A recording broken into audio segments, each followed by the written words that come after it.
there's Jeff. Hey, guys. What's up, brother? How are you? I'm hanging in there. Yeah, so we've been, my mind's just going a million miles an hour right now because two different things, but one, so I always had this want to do a documentary on a certain area because I just thought, one, there is a niche in the marketplace for it. It is a subject that transcends more than one market. And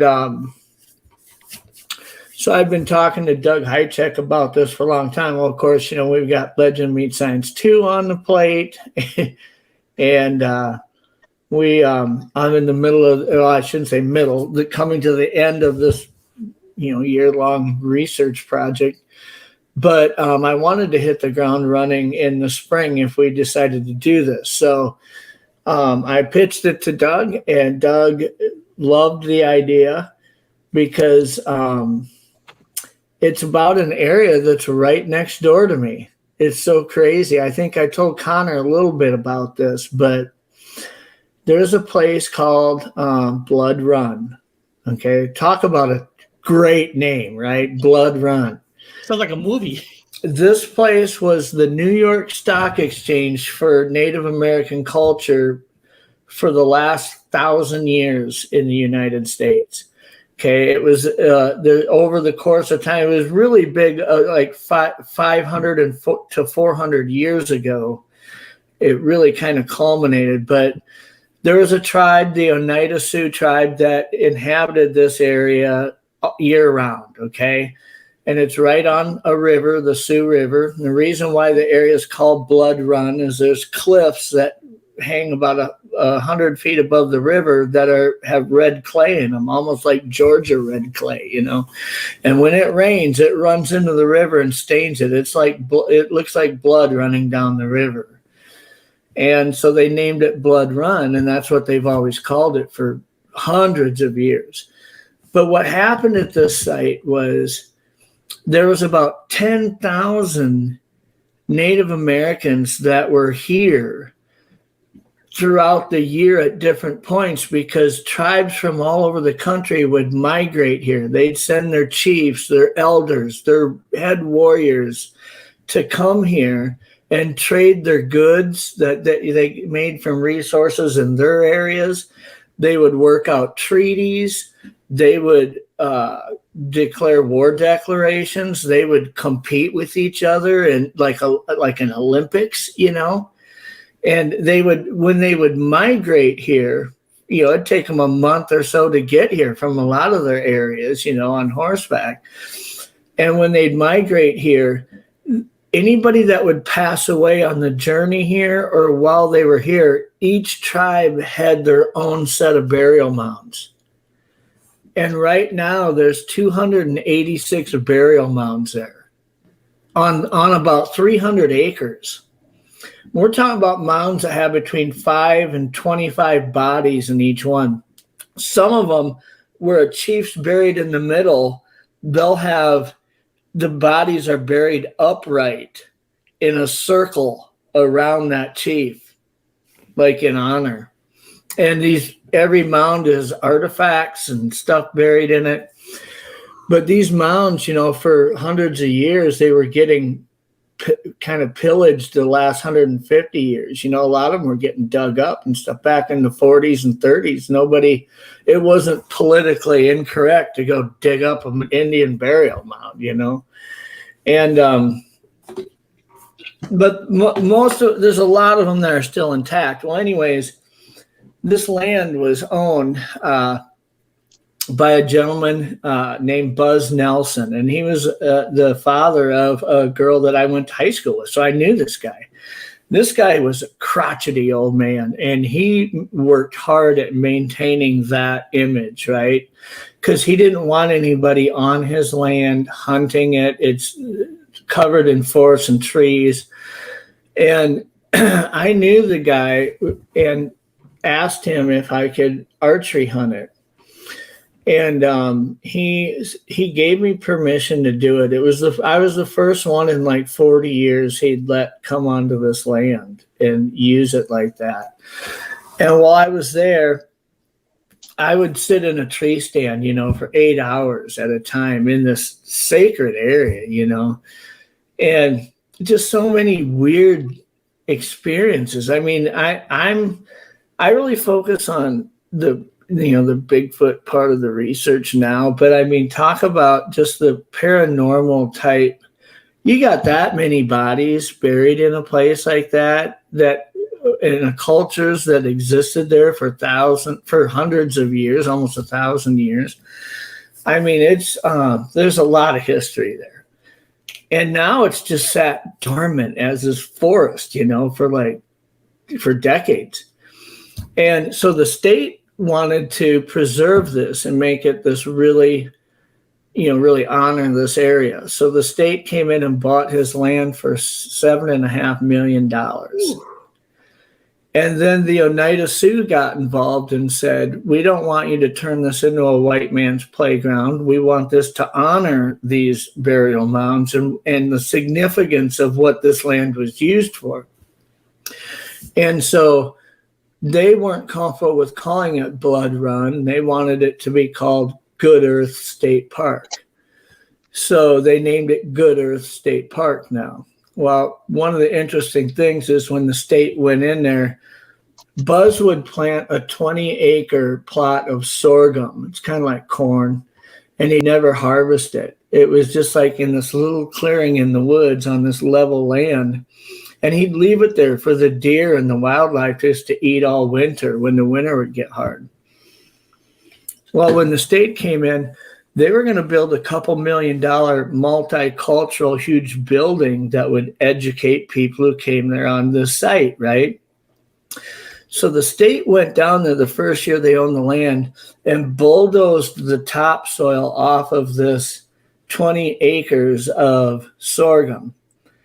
And they uncovered something that nobody knew was there. And it will blow your freaking mind. And there's a mystery in it.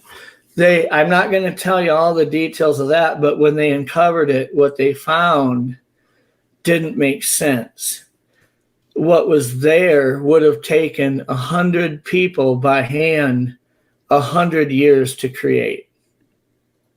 I mean, it was like, and the purpose for it didn't make sense, right? And so the state covered it back up. And they built their building in a different location on the property. But they had geologists and archaeologists there for 2 full days looking at this, trying to unwrap this mystery. And they didn't let the public in. But I lived next door to it. I just walked over there and watched from the trees. I took video of it. And so they cover it back up. And they go forward with their plan to build this center. They put in 7 or 8 miles worth of hiking trails in here and some kayak launches on the river. And it's a beautifully, beautifully made state park. But there's this mystery of what did they uncover? Why didn't they tell everybody what they uncovered? And I'll give you just a hint without describing what it was. It projects that there could have been a nefarious ending to how this area was used. I mean, it's hard to tell if it's a elaborately designed mass burial. Have you ever tried to buy your house out because you're so close to this area? Well, I live in a development of about 38 homes here that are right next to it, and we own our own. They'd have to come up with more money than they spent on the state park. These homes, some of these homes are $2 million homes. I mean, there's 40 some homes here. They don't have the budget to buy that out, but they own all the land around the state park and actually around our development. We're kind of locked in here where we own our own roads, our own homes. We have 3 little private lakes here in this development. So we're kind of insulated from the state here, but what really becomes neat about this is I wanted to do a 4-part series on where the first 3 parts educate the people on all the different tribes that migrated here, why they migrated here a couple times a year and what they did while they were here, the trading and what did this tribe bring? What did that tribe bring? How they used the area in a peaceful way to negotiate treaties and try to avoid conflicts and make these competitions a fun sport rather than a blood battle. You know what I mean? Mm-hmm. But sometimes that it wasn't able to be avoided. I mean, you're not always able to strike a treaty. A tribe will leave upset knowing that there's going to be war, in that area, and all the other tribes knew it was going to be. So then the tribes have to decide, who are we siding with on each side of that? It was all about resources. We get it in our head that before the white man came to North America, this was all rainbows and dolphins and peace, and it wasn't. It was a violent landscape. A tribe would decimate another tribe to take over that land because of the natural resources there. And the surviving part of that tribe that's displaced would now have to regroup, rejoin, or merge with another tribe, and they'd have to go conquer somebody else to find a spot where they could. I mean, it was just ongoing. It wasn't all peace, and so it was a violent landscape for hundreds of years across North America. And that's not to say it was only violence. I mean, for the majority of the time, it was peace. I mean, look at the world as a whole. In most countries, we're enjoying peace. There's a few, but there's always violence somewhere, right? There's always conflict somewhere. And that's the way it was here. It wasn't always peace here. And but the first three parts of the series would really be about how it was settled, how it was one tribe hosted it, what they did here. It'd just really be an educational thing, right? And the fourth part would unveil this mystery. And we would bring in empaths that have a Native American part in their heritage. Jen may be one of them.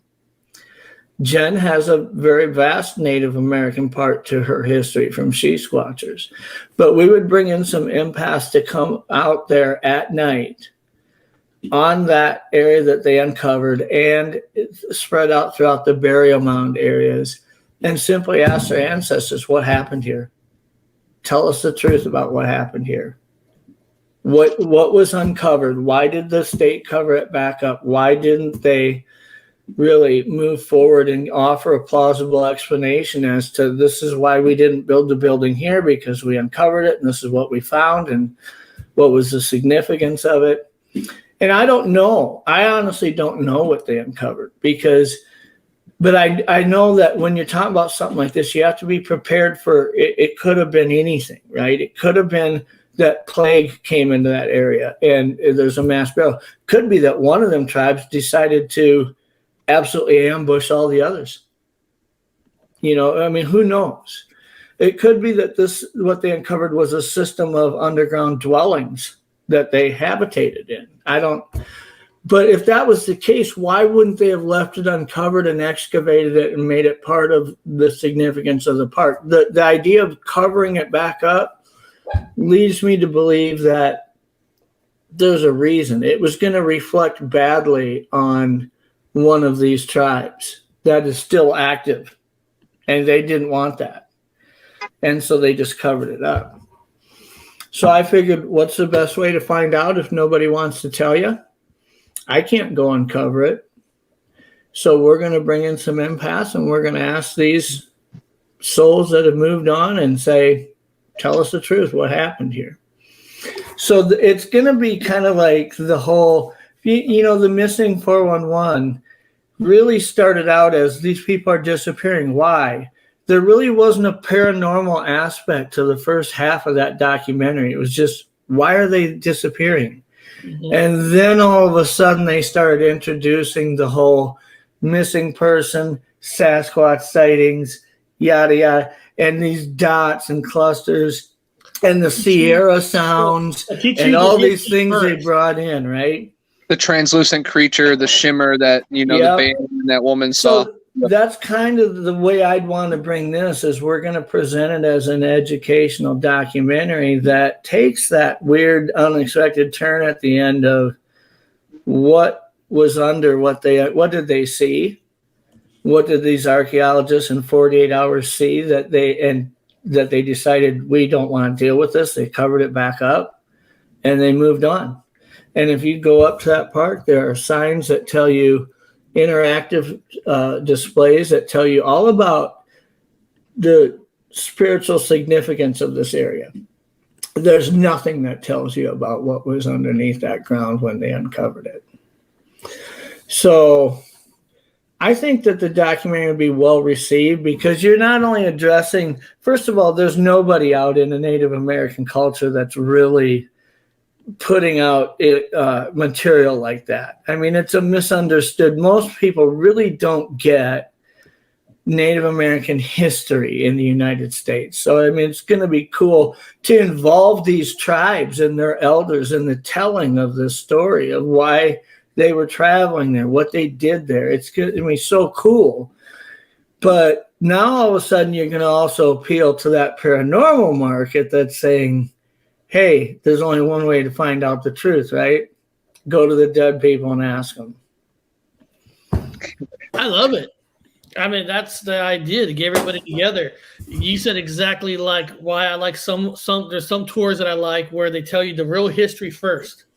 Before we get into the paranormal story. Like when I went to Gettysburg, they told you what happened here, what soldier got shot and killed, and then they went into the paranormal side. Now, I know you can't say everything because you're still in the beginning stages.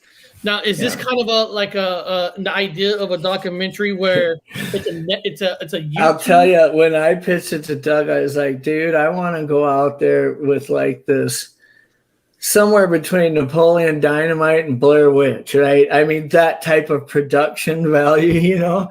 And yes. Doug says, oh, hell no. Are you talking about like for us, like say you get it done, for us to watch it, is this going to be like a CD base, a pay-per-view?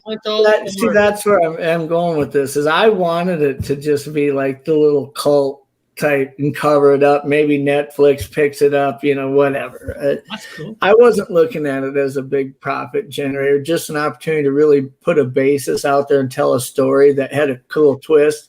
And then I looked at it as, you know, when we move on and want to do like something as big as Legend Meet Science 2 or something, we don't have to look at a fundraiser part of this, because one of the things we didn't want to do, like Doug doesn't want to do, him and Justin with LMS2, is have history or A&E get involved, and then now they have some creative control in the production content. We don't want anybody to have any control of that, right? So it's got to be funded. It's got to be funded privately, not by a network. And then once it's done, you got all the networks foaming at the mouth to say, let us have it, right? So I looked at this as just something that if we're going to private fund it, it wouldn't take a lot of money. Just throw it together, put it at some of the film festivals. People rave about it because it's educational from a Native American aspect, but then it's also delving into the paranormal part, which brings in this whole nother genre. And then Doug started telling me, you know, you got to consider something. The Asian culture and the European culture are fanatics for Native American themed stuff. Okay. I mean, this isn't just a North American production. This is a worldwide idea that you have here. And he says, what he thinks it should be done is like 4-part series, $250,000 an episode. It's going to be just over $1 million to produce it. We find the private investor who will do it, which we've got several kind of lined up that are probably going to be interested. We'd pay $30,000 an episode to have somebody like Kevin Costner or somebody narrate the whole thing. And then once it's done, you bring it out to. You save money by getting Connor for $10. Connor would do for $10. Well, a lot of people don't realize this, but one of the reasons why, and we haven't even talked to Kevin about it. Doug knows him real well. He's had him do other projects. But Kevin has a huge interest in South Dakota already because that's where he filmed Dances with Wolves. And that is where he owns a huge casino in Deadwood, South Dakota. I mean, he has a presence here already to where when it comes to, he has a very big heart for the Native American people and telling the right stories.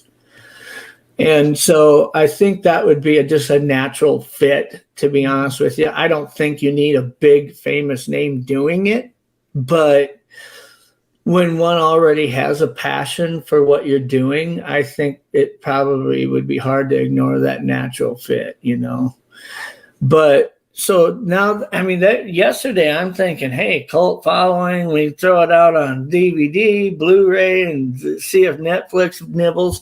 Doug's like, screw all that. We're going to make it here. And we're going to put it out. And so talk about the beginning stages. It's in the beginning stages. But it's okay to talk about what the film's going to be about because basically it's a giant state park. It's just there's this weird story buried in it, right?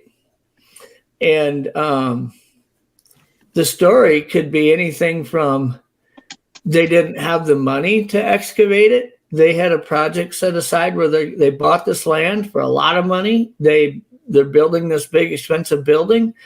And they're not sure if they're ever going to recoup that money, to be honest with you. You know, they're just doing it out of grace to promote the Native American culture, right? And then they uncover something and it's like, geez, you know, it cost us $10 million to excavate this properly. We just aren't going to do it. And they cover it up. Maybe it was as simple as that. But if it was, why wouldn't you have released that to the public? This is what we found. Later on, we'd like to do this and excavate this area, but we don't have the money. That's not really the approach they took. They took the approach of, we don't want to say anything about something that some people know is there now. Mm-hmm. And that is a mystery. And it doesn't make sense. I don't have there is no, anybody who's followed me in my research knows that I operate on plausible explanations. Okay. When I look at something, somebody says, can you endorse this theory or can you not? I have to first break it down and say, where's the plausible explanation that makes sense? It's a process of elimination in most times. Nobody in when it comes to Bigfoot, the Bigfoot phenomenon can state almost anything as a fact. We operate around very few facts in this whole deal. So it's theories, it's ideas, it's experiments. Yeah, it's experiments, experiences, and it's like, you know, you get it, you know, one time it's a fluke, 2 times it's a coincidence, 3 times you might be onto something, 4 times it's like, holy shit, something's going on here, right? That's kind of how I work. Okay, it's I'm not a scientist, so that's my unscientific approach. But when somebody explains 4 different suggestions on why something might be, I have to figure one of them is the most plausible explanation, and it's a process of elimination. What is most likely? What is supported by other data? You know, all this stuff.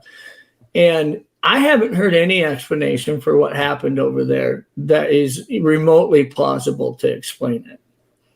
And if nobody wants to say what they know and nobody wants to tell the truth, I just figured I'm not willing to say, well, I guess that's where we quit searching. Let's bring some empaths over there with a Native American connection and figure out what the fuck happened.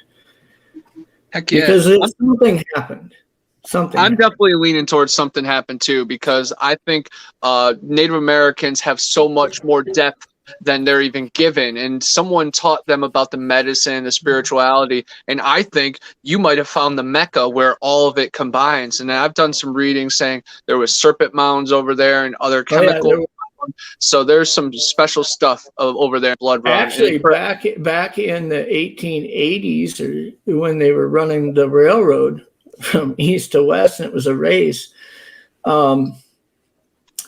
they used one of the serpent mounds. They ran a railroad track right up next to it and used it as a dock. That's awesome. And it's like, I don't even know if they knew what they were dealing with at that time,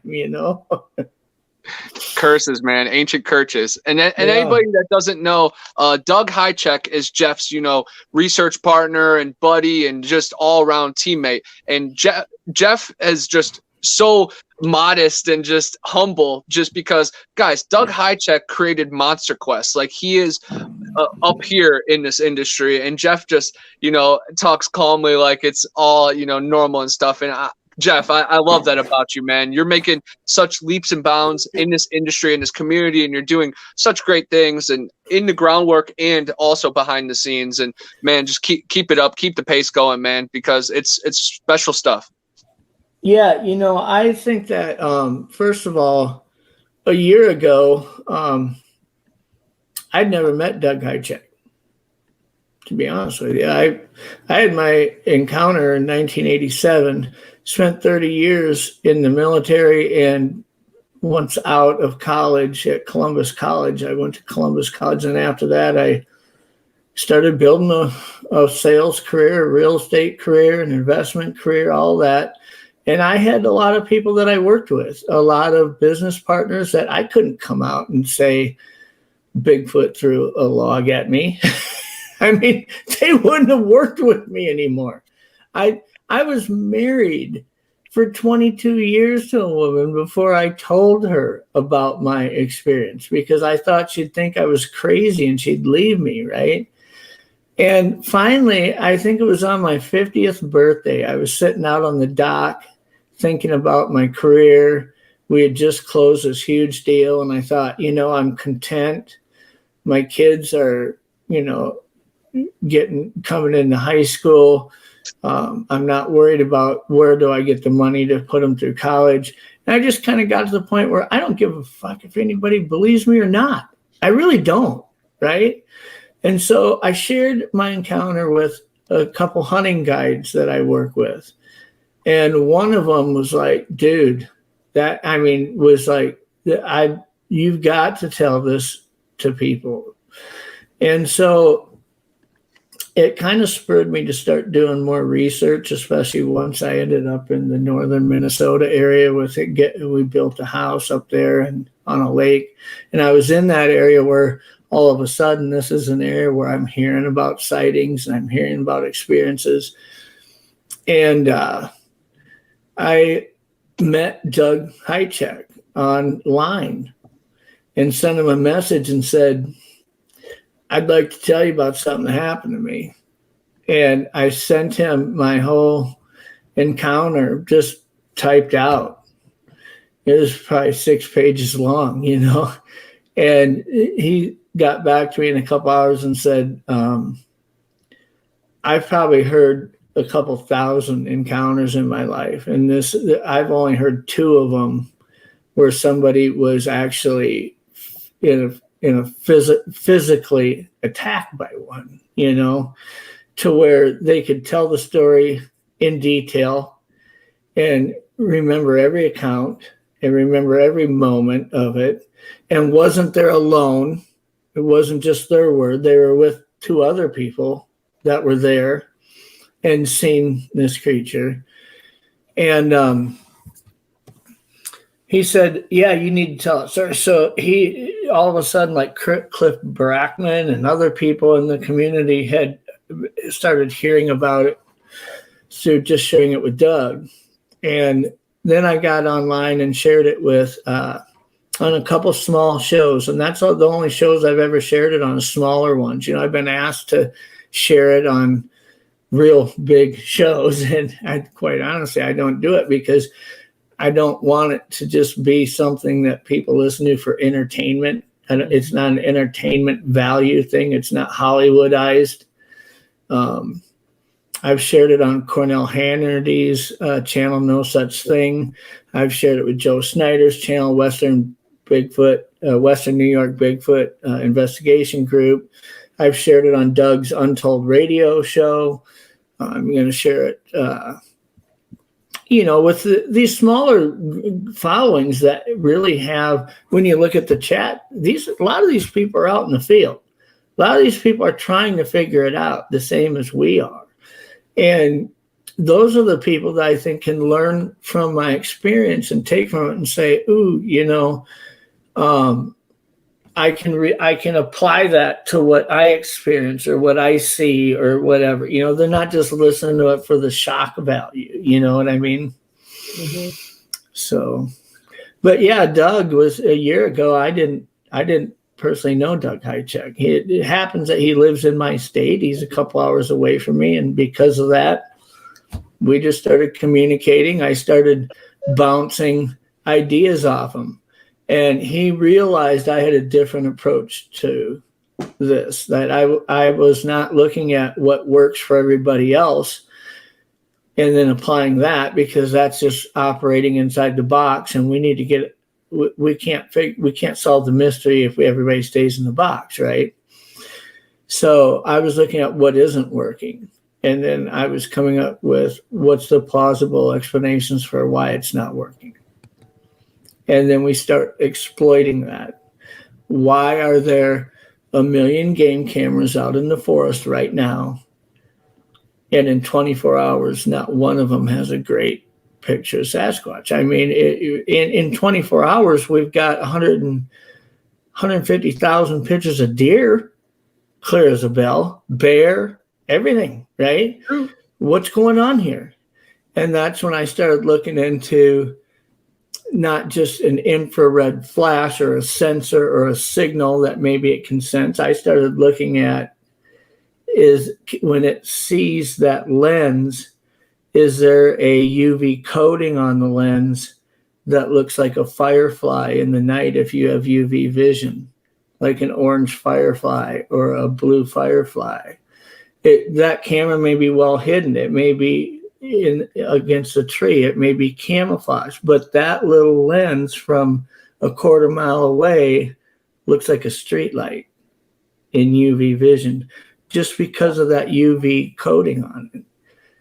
Are they just easily identifying where they are and making sure they don't get in front of them? Is there something to that? And so we started involving UV theories, assuming that it could see in UV vision like some other animals have been proven to do. And that's what I involved in the research approach. And nobody else had been doing that. Nobody else was doing it. Everybody else was. And then we worked this low-tech approach of let's not go out there and call. Let's not tree knock. Let's not even make eye contact with them.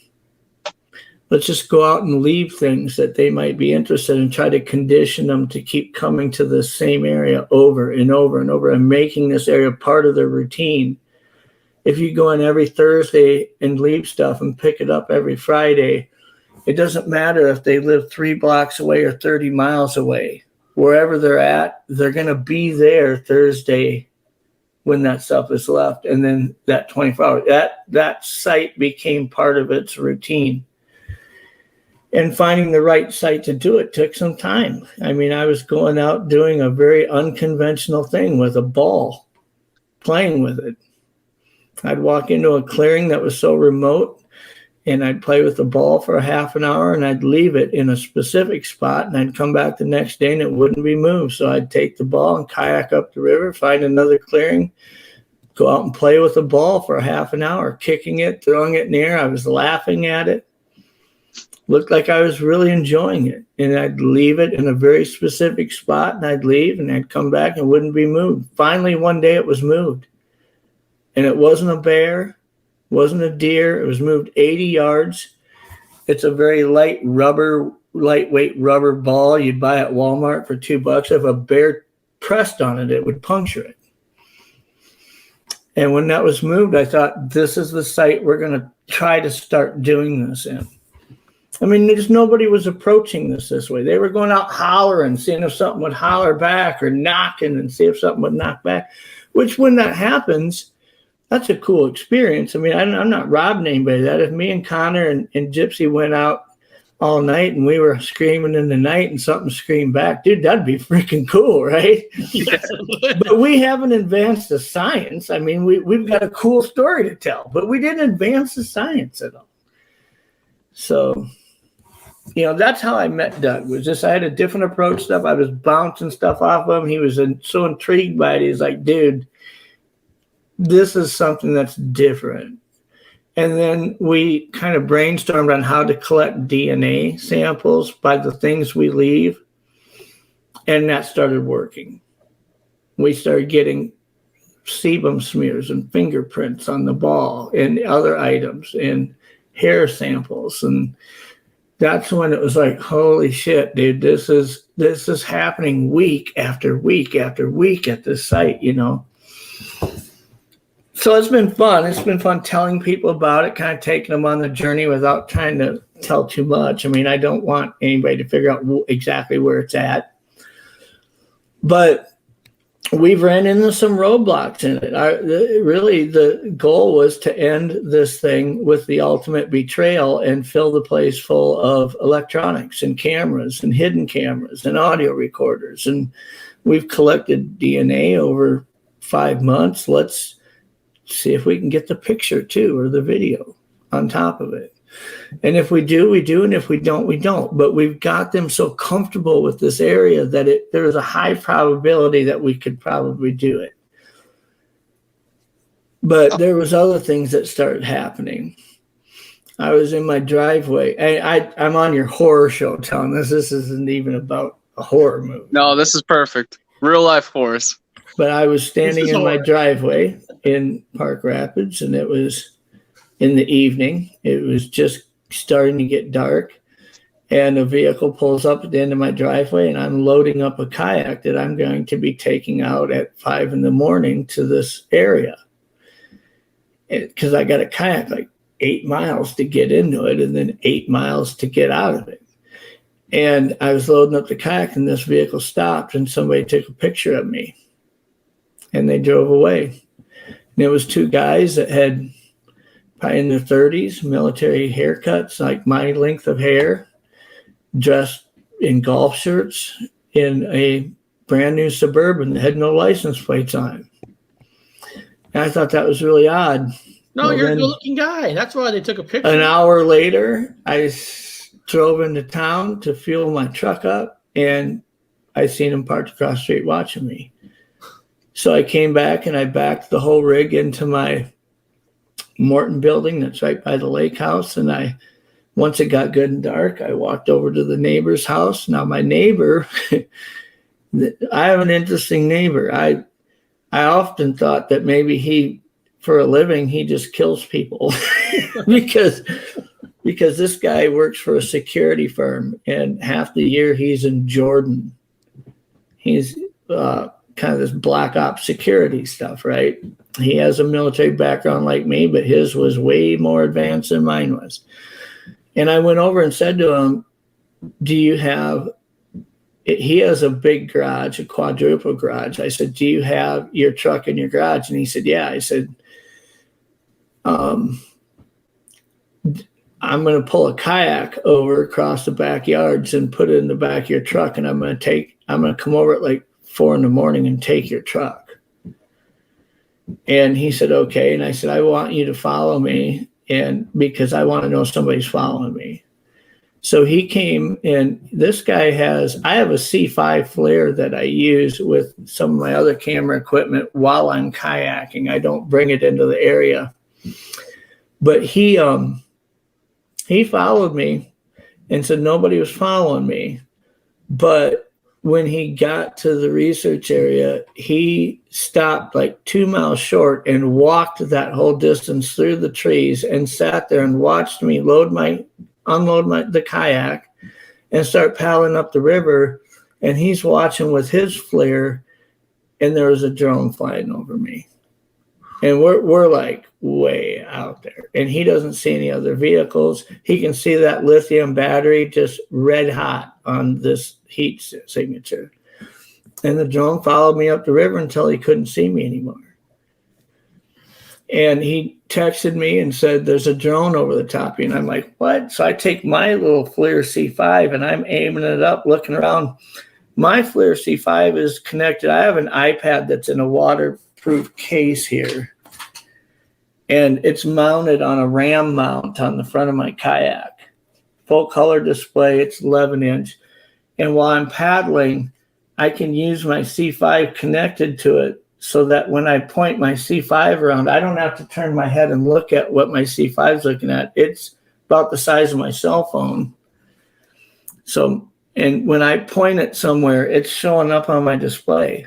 So as I'm paddling, I'd stop paddling and I'd just hold the C5 in my lap and I was just moving it around like this to the sky until all of a sudden I seen what he was talking about. You can see it plain as day. And I went in and deployed all the stuff we do on a Thursday. And the next day I came back, nothing was moved. And the next week I deployed the stuff and came back, nothing was moved. And it happened 3 weeks in a row where there was nothing going on there. And so at that point, we just felt like the whole thing's been ruined, right? Like if the government was involved in seeing what we were doing or felt like maybe we were on to something or were, I wasn't shy about sharing my techniques and what I was doing on different shows, but maybe they did something to interfere with that site so that those I think I had 4 or 5 different Sasquatches working that one area. I mean, I know that I had over 3 for sure. It could have been more than 5, but I knew that I had between 3 and 5, and now none of them are here for 3 weeks in a row.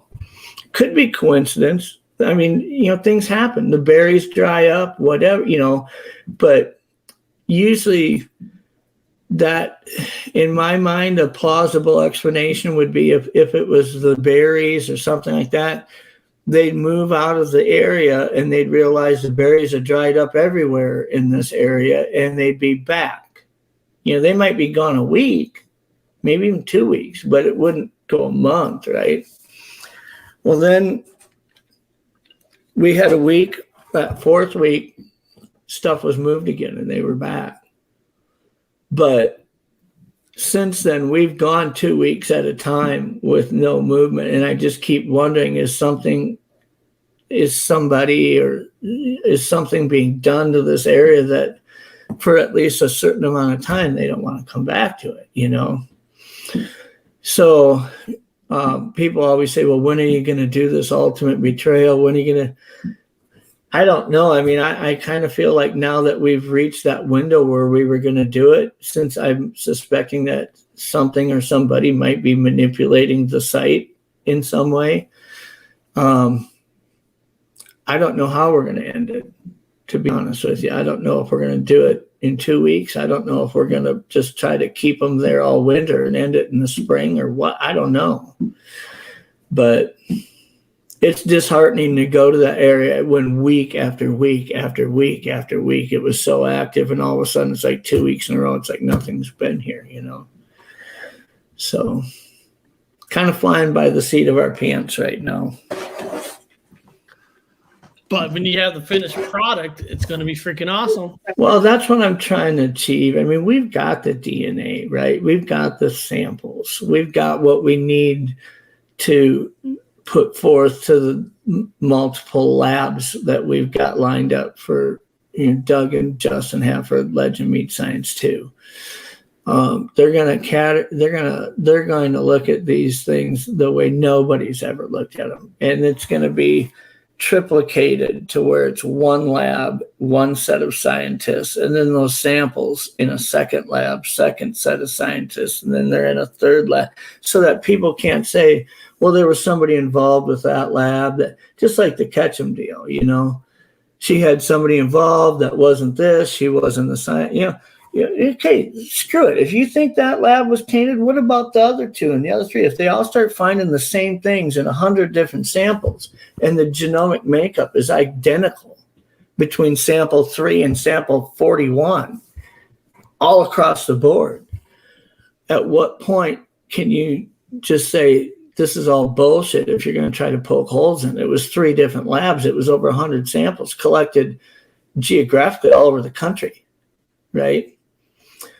And so, that was kind of the goal with that. But what I always consider the 4 things we go after in research is 1, video photo evidence, 2, DNA evidence, 3, castable imprints, and 4, audio. Okay, now let's just use the PG film for an example. They had 3 of the 4. They had the video, they had the castings, and even though that creature didn't make an audible call to them, you had the audio of them and their reactions, and there was audio in that. And the fact is they had DNA on that site. They just didn't know about DNA at that point. They knew exactly where it walked. They knew everything it touched. You can't tell me they couldn't have found a hair sample or something if they would have seen the value of DNA back then. They hit the grand slam had they known about DNA. They could have had all 4 of those elements that we chase as researchers. So the validity of just having 2 of the elements to support each other is huge. I mean, in the Freeman footage, you've got video and you've got imprints. And, you start looking at there's just been very few instances where you've got more than 1, right? And we can say, well, we've collected DNA here for 6 months in a row, every week. Well, that's great, but people still question it. What if we say, and on the last week, we got this 4K color video of a specimen walking right up to the ball. And we also got audio. I mean, at that point, you're just like, shit, you can bring the sharpest needle you want to and start poking holes. They're not going to work. This happened in this site. And so that was the goal, is try to get more than just one of those elements. And we've gotten one over and over and over. It's just finding that ability to, anybody who's ever caught this, I shouldn't say ever, but I'd say 99% or better of photographic or video evidence of a Bigfoot, that person a minute before they seen it didn't know they were going to see it. They didn't. They were operating under duress, panic, inferior equipment. I mean, nobody was prepared to try to capture something because they didn't know they were going to see something the minute before they saw it, right? But if you could condition and groom an area to have that spot be part of a routine for a group of them, that for how long they've gotten to go there and work with and play with these things that are left, they've never been called to. They've never had a wood knock done. They've never been looked at.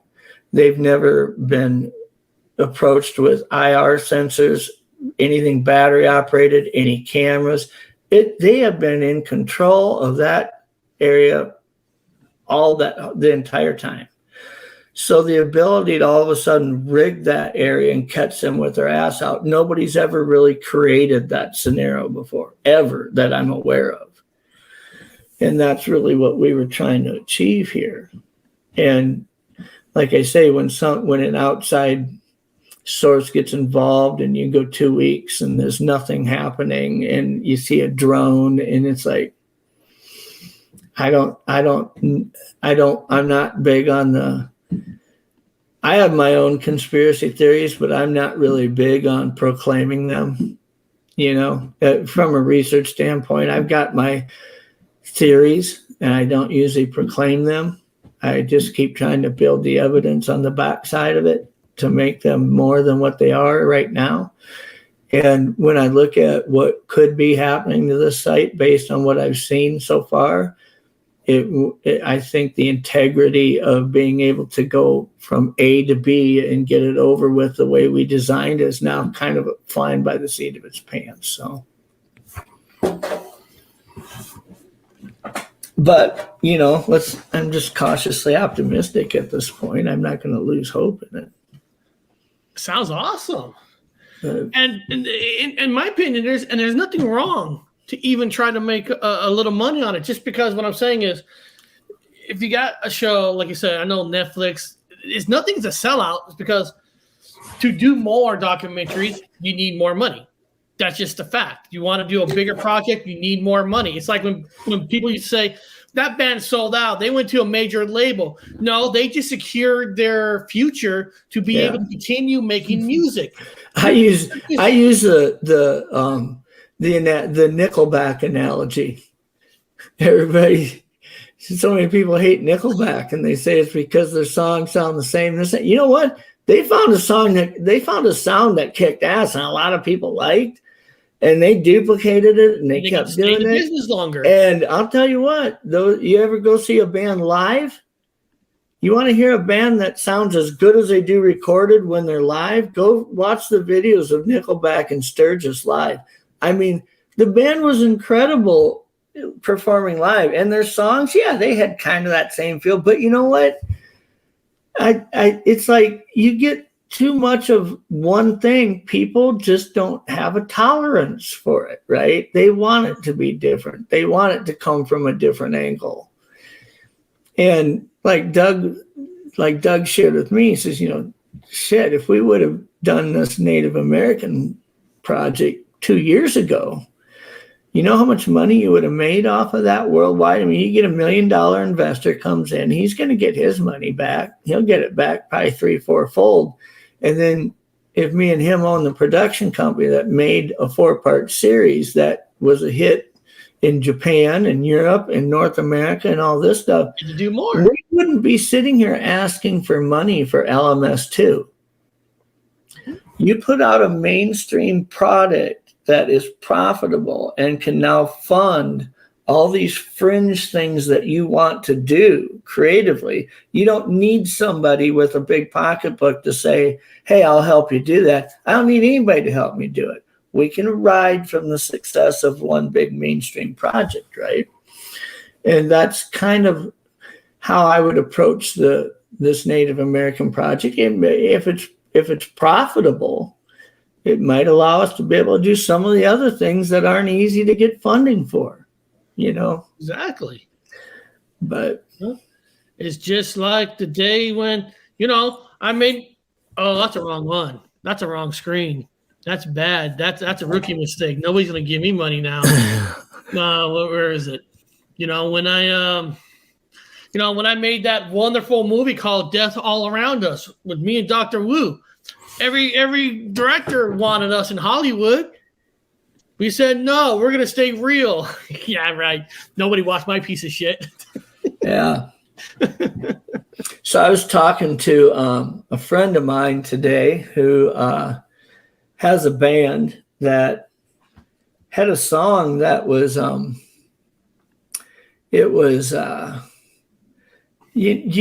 the series Hell on Wheels with Anson Mount was the star in it? He played Colin, whatever his name is, the main character. Anyways, it was about the railroad being built. He formed just post Civil War, and it's kind of a Western, but it was kind of like Deadwood was on HBO, the Deadwood series. That music that they had was kind of this indie bluegrass type sounding stuff. So a friend of mine has a band, and they have a song that they'd been approached by the people who produced Deadwood, or not Deadwood, but Hell on Wheels and some other Westerns since then. And they've said, oh, we really want to use your song. They've turned them all down. And this is just a 3-piece group of guys who work at a college in South Dakota. I mean, they're like nobodies, right? They keep turning everybody down. And I asked them the other night, so why do you keep doing it? He said, just, we don't really have an interest in it. Well, then I talked to him about using the song in this 4-part documentary series if we were to move forward and do it. And he was like, hell yeah, let's do it. And it's like, they don't want any money. They just they want it to be raw and be real. fun to throw a song out there, But and they know your guys probably won't ask them, well, can you make the change in this song for this part? Can you change a lyric? you accept. Well, that's one of the reasons why I really like this song. It talks about one of the lines in it is, "Will we ever really find out?" That's one of the lines in the song over and over. Will we ever really find out? And I just thought, man, for a documentary that the music fits the timeline, the setting, but also keeps reoccurring with this whole "will we ever really find out" theme. I just thought, man, the song's called "These Winds," but it's on YouTube. Hell, you could probably pop it on and play it right now.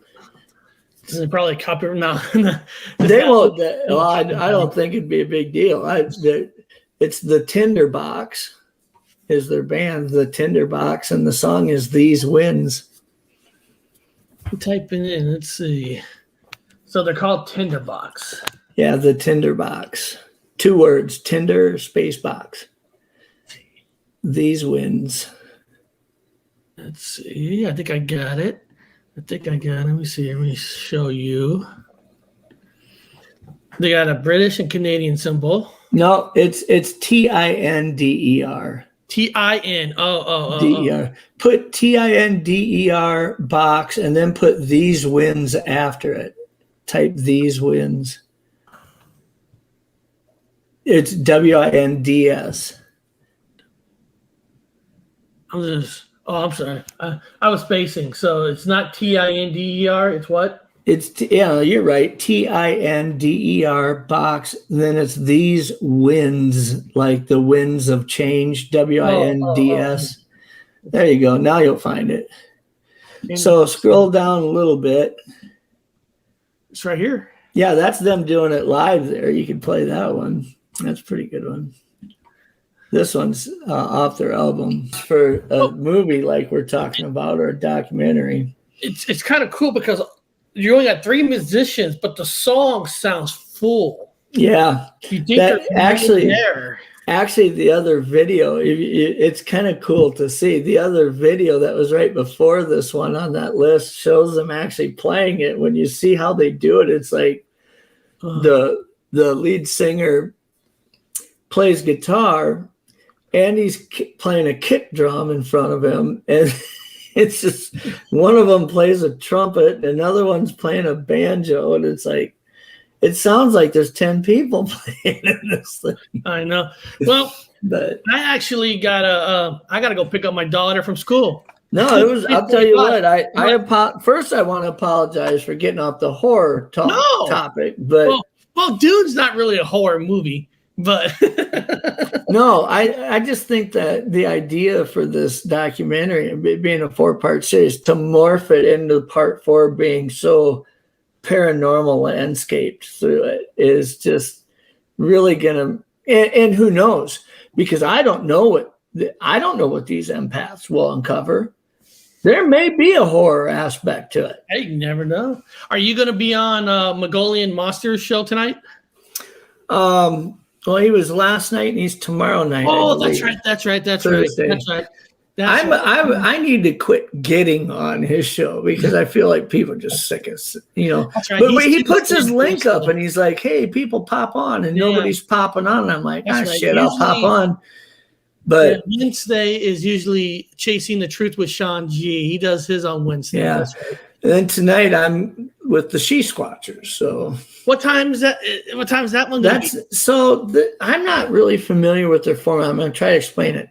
What they do is they do the live radio show that's broadcast in a lot of different markets at 9 p.m. Central. And then as soon as that's over with, it posts on YouTube and plays on YouTube. So if you're going to be in the live chat, you have to be in the live chat of their Para X radio broadcast, from what I understand. So they play the radio broadcast at 9, and then they play the video of us on video doing that actual broadcast on YouTube following it. I believe that's how it works. I'm subscribed to them because they've actually been on my channel like 4 times. Yeah. They're And pretty cool. They are fantastic. And I'm trying to see. This is actually their page, and let's see. I'm trying to see. Sometimes.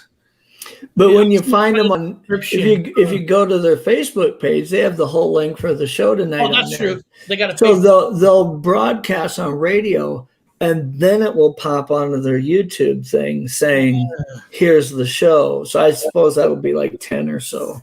Yeah, I want to check that out because later tonight, about 9:15 p.m. tonight Pacific time, I'm going to try to do another show, but actually on my main channel, my Gypsy Road channel. Yeah. If everything works out. But I want to check your show out with the Sea Squatcher because I honestly don't know what they want to talk about. Doug says, well, what do they want to talk about? I told Doug I'm going to be on Sea Squatchers tonight. He was talk about anything you want. He says, I said they really want to talk about the research because, Jen, she's from that Minnesota area. And, yes. And Doug says, geez, he says, I really think they should talk about your encounter. It's like 10 times more interesting than our research is. But I said, well, it depends who's listening. Some people think the research is more interesting. They were in paranormal before Bigfoot. So they got a long, big range of topics you could talk about. And I think talking about the idea for this documentary is something that Jen and all of them could get into because they're into the whole paranormal. They're into one of them's an empath. They're into the remote healing. I mean, it's like they've got a landscape that can cross any subject you want to talk about in the paranormal. Yes. Hey, they went on my show. You know that. Yeah, you've got to be well versed to be on yours. If you're going to invite Woo to start asking you questions, you better be well versed in whatever your niche is because you don't ever know what the hell he's going to ask you. No, you don't. And right now, like I said, he's up in the mountains. So he's going to be up there for even 2-3 more weeks. So, I'm trying to work out where I could get him on a phone, but he says he's got good phone signal, but he doesn't. I can't reach him. And what sucks is you could have good phone signal for 24 hours in a row. And as soon as you pop on to do something like this, it's gone. No. Connor knows he's been at enough of those.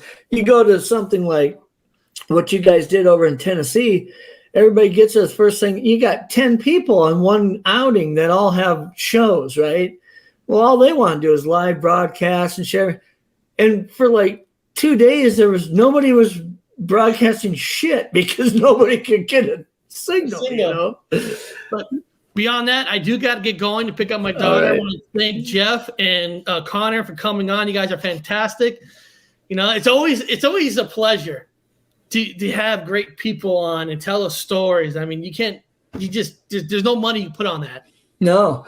Well, anytime I'd love to come on, and I've never really been on your regular channel before with Woo and you. So anytime you want to set something up, I'd love to join you. We can talk about whatever the hell you want to. Well, hell, my new job, actually, they're going to have me start on Monday. So this Friday, if you're not doing anything 11 a.m. Pacific time, let's do a show. Yeah, I could do that. It'd be 1 o'clock my time. Yeah, let's do it. I'll set it up for Monday. I'll send you a link. And sometimes Connor at his job, if he can squeeze in, he'll squeeze in too. Yeah, I'm off this Friday. I've put in my hard work on all the other days, so I'm off Friday. And I just want to butt in real quick and say that I'm going to be on Amber's Para World tonight. She has like 19,000 followers on TikTok, and she is very clairvoyant and very sensitive, and she sees these ghosts, and they sometimes come home with her. And I'm just so excited to share our information. And it's so awesome that Jeff's on the She Squatchers, Gypsy has his own show tonight, and then I'm getting interviewed. It just really shows that, yes, we're busy in the morning, but we come alive at night, and, the research doesn't stop. The fun doesn't either. And of course, it's a lot of jokes and a lot of fun, but we're also very serious, and we put on a lot of ground miles and kayak miles, and we've, linked with some very important minds. And it's not like we're not, trying to meet celebrities or anything. We're trying to rub elbows with people that have made impacts in this, and we're trying to be those names as well. And Jeff Harding, Eric Wood, and Connor Flynn, I hope you guys all remember those names here soon. And what's cool is we're all going on these shows that we all been on it. We don't even know it. Oh, you want to see Squatchers? Oh, I was on there too. You know, it's just cool. And this dog, she knows when it's time to pick up my daughter. She knows. She's like, you got to get your ass out of here. Ready because she wants to get in that car with the window down to stick her head out. Yeah. Well, you guys take it easy. We'll see you later on. Friday would work. Just give me a link and I'll put it on my calendar. No problem. All right. I'll see you guys later. All right. Take it easy, fella.